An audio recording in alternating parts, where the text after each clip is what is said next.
একজন মানুষ যখন কবর জগতের বাসিন্দা হয়ে যায় তো তার অবস্থাটা ওই ব্যক্তির ন্যায় হয়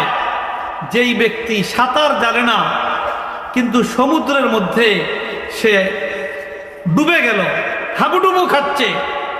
তো সেই সময় সে যেভাবে